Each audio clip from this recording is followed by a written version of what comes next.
Welcome back, friends. Welcome back to the Corbett Report. I'm James Corbett of CorbettReport.com, coming to you in March of 2023 with a flashback from the Corbett Report archives from 2018, specifically episode 337 of the Corbett Report podcast on the real Middle East nuclear threat, which, newsflash, is not Iran. Who is it? Well, stay tuned for more information on that. But obviously, if you are watching this at the time of its release, this flashback in March of 2023, you will know that I've just recently covered on New World Next Week with James Evan Pilato of MediaMonarchy.com the latest scare story about Iran's nuclear weapon arsenal and how Iran is 12 days away from a nuclear strike on Tel Aviv or something along those lines. Oh, wait, no, not quite. And if you need the deconstruction of that, those lies, that pack of lies surrounding this latest pronouncement, please see the most recent edition of New World Next Week. Long story short, it is a pack of lies. Even the IAEA, the International Atomic Energy Agency report that is supposedly the basis for this latest U.S. pronouncement that Iran is 12 days away from a nuke, itself admits, as even the MSM reporting on this story admits, is saying, no, they are not stockpiling uranium enriched above 60%, which was the threshold set by the agreement signed several years ago and that was taken, the U.S. was taken out of in 2018 by Trump and his friend Netanyahu. Again, it's just a pack of lies. Unfortunately, it's an extremely dangerous pack of lies because this is not in isolation. There is an entire new push, yet again, towards the beating of the war drums against Iran and rallying people against Iran militarily that is going on right now, and takes the forms of such things as, oh my god, now Iranian warships are docking in Brazil. It's a threat to Western Hemisphere order, I tell you, says the Wall Street Journal. If you need a debunking of that, you probably shouldn't, but if you do need a debunking of that, please see Daniel Larison's Substack. He has a post up on that and some of the other obvious pieces of propaganda that are being floated around right now about Iran and why the U.S. might need to intervene militarily to stop this imminent nuclear threat. It is garbage. So, in order to remind you and refresh your memory, or perhaps to inform you for the first time, all of the stupidity, the outright lies surrounding the Iranian nuclear threat that have been propounded over the years, and who the real Middle East nuclear threat is, I present to you this blast from the past from 2018. I think it is a very relevant, very important report. I hope you will spread it to the four winds. That's what it is here for. And let me just remind you, there are thousands of hours of media in the Corbett Report archives that are similarly important and relevant. So please make use of those archives. That's what they are there for. Without further ado, episode 337 of the Corbett Report, the real Middle East nuclear threat. I am announcing today that the United States will withdraw from the Iran nuclear deal.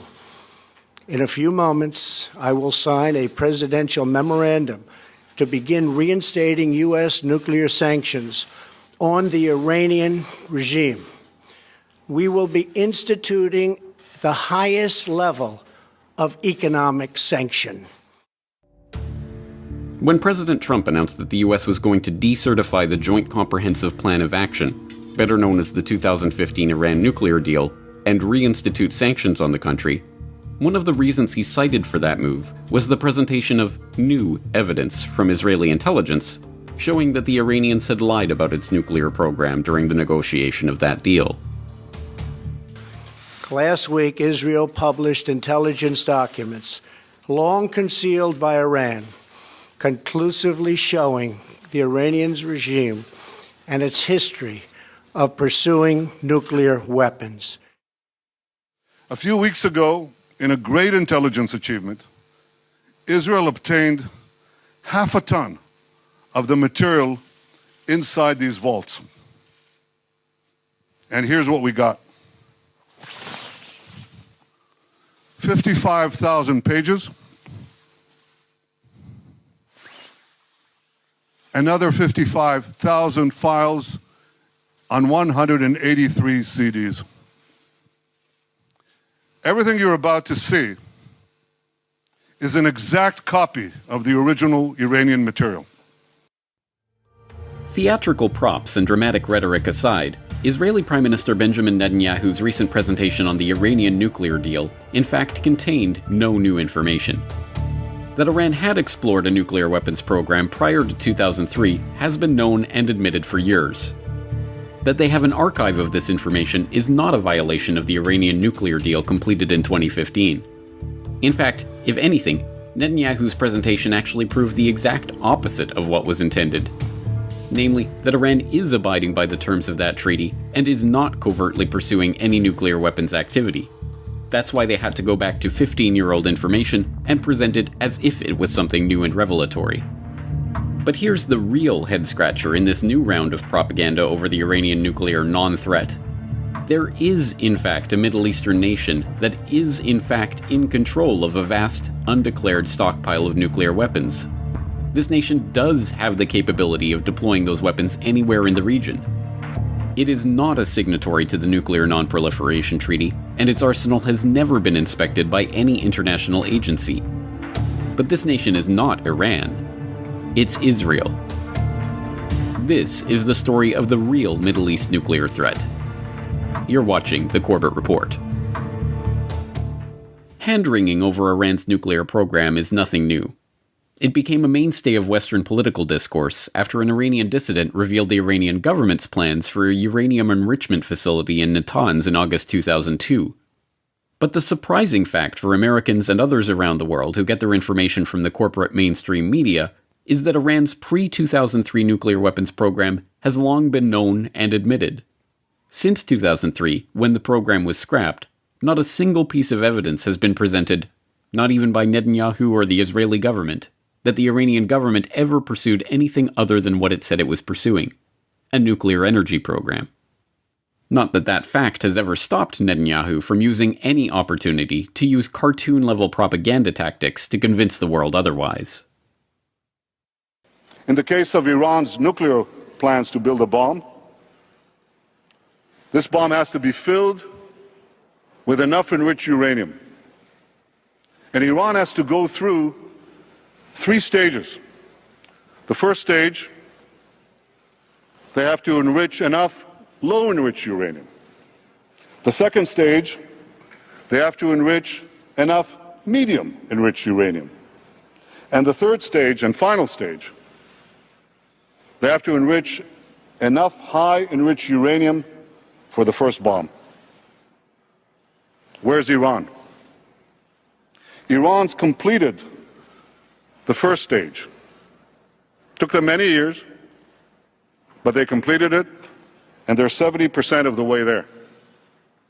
Now they're well into the second stage.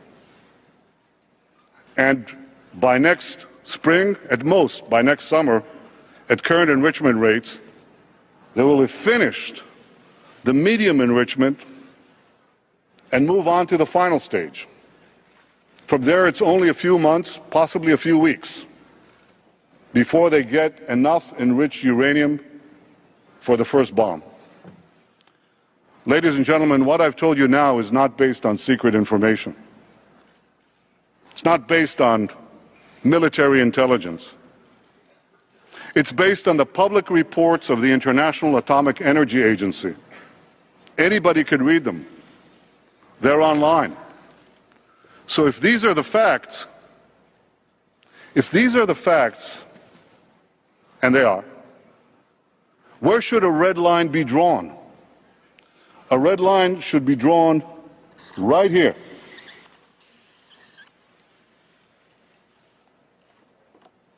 Before Iran completes the second stage of nuclear enrichment necessary to make a bomb, before Iran gets to a point where it's a few months away or a few weeks away from amassing enough enriched uranium to make a nuclear weapon.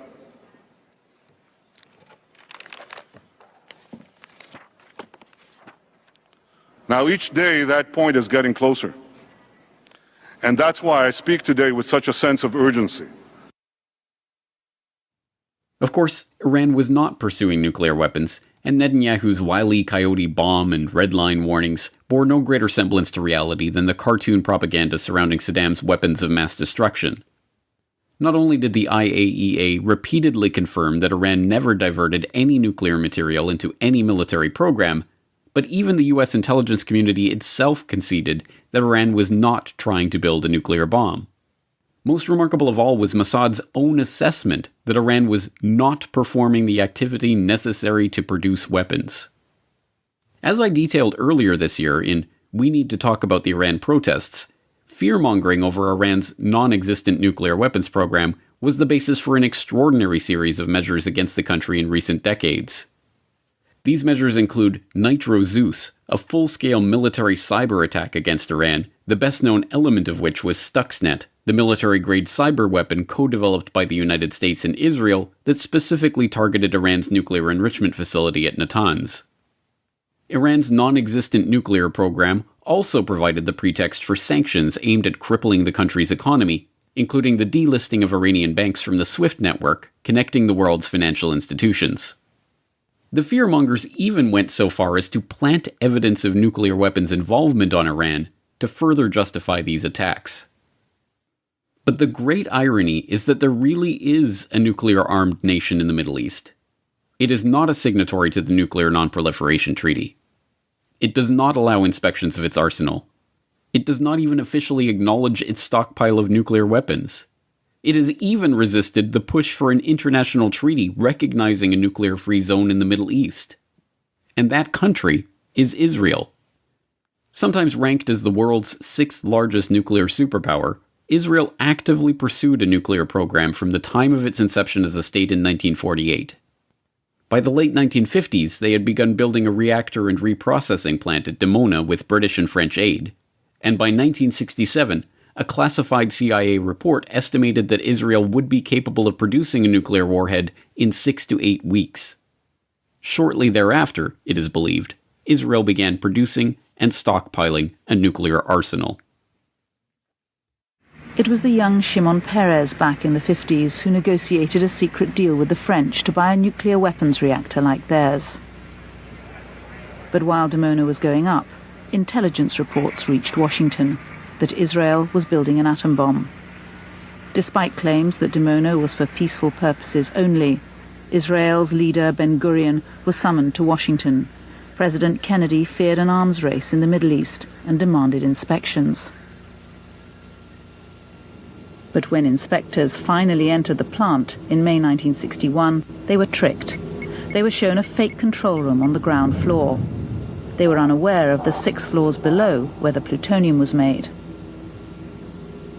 Well, this was something of great pride and almost a legendary story in Dimona, according to Vanunu. When the Americans came, they were completely hoodwinked. All the entrances, including the lift shafts, were bricked up and plastered over, so it was impossible for anyone to find their way down to the lower floors. After Kennedy's assassination, the pressure on Israel was off.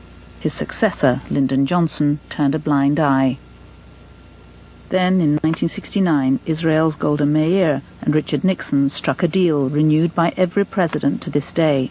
Israel's nuclear program could continue as long as it was never made public. It's called nuclear ambiguity. The term nuclear ambiguity, in some ways it sounds very grand, but isn't it just a euphemism for deception? Somebody wants to kill you, and you use a deception to save your life. It's not immoral. If we wouldn't have enemies, we wouldn't need deceptions. We wouldn't need the talent. Was this the justification also for concealing the flaws of the plutonium reprocessing areas from the Americans, the inspectors, when they came? You are having a dialogue with yourself, not with me. But that's been documented in a number of books. Ask the question to yourself, not to me. But is it not true? I don't have to answer your questions here. I don't see any reason why. Ambiguity is a luxury unique to Israel. Today the country's an inspection-free zone, protected from scrutiny by America and her allies. Although estimates vary, it is now believed that Israel has somewhere between 75 and 400 nuclear warheads, and that it possesses the capability to deliver these warheads to Iran. The existence of this stockpile, while known to governments around the world for decades, was only revealed to the public in 1986, when the Sunday Times published photographic proof and a detailed account of Israel's secret nuclear weapons program. That story was provided by Mordecai Vanunu, a technician at the Dimona facility who spent decades behind bars for his part in revealing this truth to the world. On October the 5th, 1986, the Sunday Times announced they had evidence to prove that Israel had become the world's sixth biggest nuclear power, having developed their arsenal beneath the Negev desert at Dimona.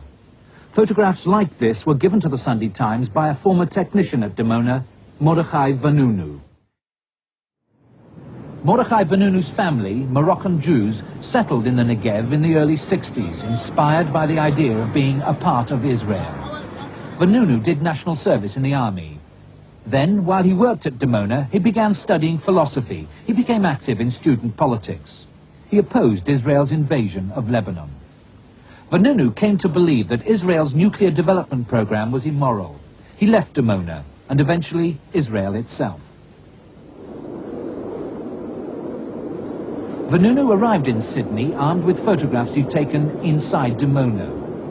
Here, he turned his back on Judaism and became a Christian.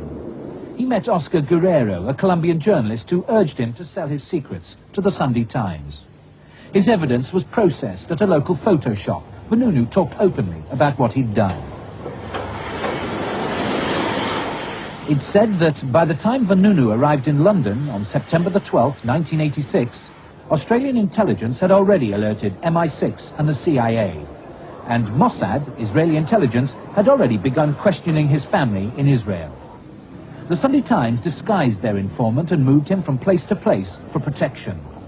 But in Leicester Square one day, Vanunu met a blonde who called herself Cindy, a beautician from Florida.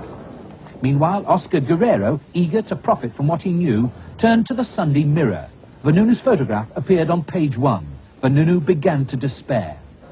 At this point, Cindy was able to lure him to Rome to spend the weekend with her at her sister's apartment. Morning. How many baggage to check in? Not once did Vanunu suspect that Cindy was a Mossad agent and that this was the beginning of a plot to kidnap him. In Rome, the tactics of the Mossad agents changed dramatically. In the apartment, 2 Israeli agents attacked him, beat him, and strangled him really hard, and then chained him, injected drugs to his body, and later on he woke up in a small cell on a boat. The boat went to Israel for a few days, and he arrived to Israel on the 7th of October 1986. Vanunu was assumed dead until he turned up weeks later in Tel Aviv. Vanunu himself, on his way to court, gave the first clue of what had happened to him. Scrawled on his hand was the message, Vanunu was hijacked from Rome, Italy, 30th of the 9th, 86, BA 504. But a key element of this story is missing from the handful of documentaries that do acknowledge Israel's nuclear stockpile. Namely, that these weapons were not merely developed by Israeli scientists working in isolation, but with the aid of a nuclear smuggling ring that helped develop and advance Israel's arsenal by stealing important nuclear technologies from their ally, the United States. These smuggling rings and their activities have been known about and even investigated by the FBI for decades, but largely kept secret from the public. It has fallen to researchers like Grant F. Smith of ERMEP.org, author of Divert, NUMEC, Zalman Shapiro, and the diversion of U.S. weapons-grade uranium into the Israeli nuclear weapons program, to piece together the story from the documents that have been released. On the Corbett Report in 2012, Smith revealed the name of one of the high-powered Israeli officials who was at the heart of a plot in the 1970s to smuggle 800 nuclear triggers from the United States. In terms of the FBI uncovering a multi-node network, this one happened to be centered in California. Milco was a company that was incorporated in 1972. by a man named Richard Kelly Smythe, who, when he was discovered sending 800 Krytrons, which are dual-use items that could be used to trigger nuclear weapons, when he was discovered doing that, he skipped bail in the mid-1980s and disappeared until he was picked up by Interpol in the early part of 2000. And so the story is interesting and explosive because after multiple attempts and denials, we had a document release in which the key contact, or one of the key contacts that Smythe was meeting with to set up sales in Israel, it was none other than Benjamin Netanyahu. And so the document actually names Benjamin Netanyahu as being an employee of Heli Trading Company, which was the node in Israel that would receive Ministry of Defense requisitions that they would pass on to Milco. And so the interesting thing about this, of course, is the high-profile nature of Benjamin Netanyahu, the fact that the smuggling ringleader has been identified as Arnon Milchan, a person any American knows for his movie productions such as Pretty Woman and other favorites, who is running this and who a recent book has named as being a top economic espionage spy for Lacom, who worked under Benjamin Bloomberg and Raphael Eitan. But the FBI document that we published on July 4 related to an antiwar.com story was really short and direct. And its core focus was on the fact that in a period when Netanyahu was building himself up as a leader in the terrorism industry, hosting major conferences, having just returned from his studies in the United States, hosting major conferences in the Jonathan Netanyahu Terrorism Institute, named after his brother who was killed on the raid on Entebbe. Here's a person who was supposed to be working as a furniture company executive, and yet these documents, which are very credible because of what they were, which is testimony from Richard Kelly Smith after he was returned from his exile overseas and finally forced to serve a prison sentence. These were the statements that he made to FBI agents in the district attorney office when they debriefed him and wanted to know what the extent of the nuclear technology smuggling network was. And boom, there's Benjamin Netanyahu. Benjamin Netanyahu. And now this unindicted nuclear smuggler is lecturing Iran about a 15-year-old, long-acknowledged nuclear weapons program that never produced a single nuclear weapon. Even more worryingly, Israel's nuclear knowledge has not only helped to arm its own nation, but actually helped to proliferate nuclear weapons to Pakistan through the so-called Khan network. One of the men who helped to transfer the nuclear triggers used in the construction of the Pakistani bomb was Asher Carney, an Orthodox Jew living in South Africa who had been a major in the Israeli army prior to emigrating to Cape Town. Upon his arrival there in 1985, he began teaching the Torah at the local synagogue and educating Jewish youth, encouraging them to relocate to Israel. In 2004, U.S. authorities arrested Carney for his role in supplying the nuclear triggers, and in 2005 he was sentenced to 3 years in prison. It has never been officially explained why this Israeli citizen and former Israeli military officer was interested in helping proliferate nuclear technologies to Pakistan. But perhaps the greatest irony of all is that it is Iran who has been arguing for decades that the Middle East should be a nuclear-free zone. The idea was first floated by the Shah in 1969 and was first formally proposed by Iran in a joint UN General Assembly resolution, but the idea failed to garner any support. The idea was again raised by then-Iranian President Ahmadinejad in 2006, and yet again by then-Iranian Foreign Minister Mottaki in 2008. But these calls to banish nuclear weapons from the Middle East have not even been acknowledged by the West, let alone seriously considered. Now more than ever, the prospect of a nuclear-free Middle East seems the only way to prevent a nuclear conflagration that threatens to draw in the world's superpowers, and yet this idea is being ignored by Israel and its staunchest ally, the United States. Why does Israel refuse to declare its nuclear weapons stockpile? Why do they refuse to sign on to the Nuclear Non-Proliferation Treaty? Why do they refuse IAEA inspections of their nuclear facility? Why did they kidnap and imprison Mordechai Vanunu for 18 years for providing the proof of this nuclear program? And perhaps most importantly, why does the United States, the only country who could single-handedly force NPT compliance from Israel, still refuse to even admit the openly acknowledged status of Israel as a nuclear power? Don't hold your breath waiting for these questions to be answered by the teleprompter readers on the nightly news. Still, as even many in the mainstream are now admitting, Netanyahu's presentation on Iran's nuclear non-secrets are a cheap display of political theatrics. The only thing he ended up doing is underlining the point that Iran, unlike Israel, fully cooperated with the IAEA, lived up to its obligations as a signatory to the Nuclear Non-Proliferation Treaty, and pointedly has not violated the 2015 nuclear deal. And now that the United States has allowed the Israeli tail to wag the American dog once again by decertifying that Iranian deal without valid cause, negotiators in North Korea and elsewhere will be watching, reminded yet again that a promise from the American empire isn't worth the signed agreement it's written on.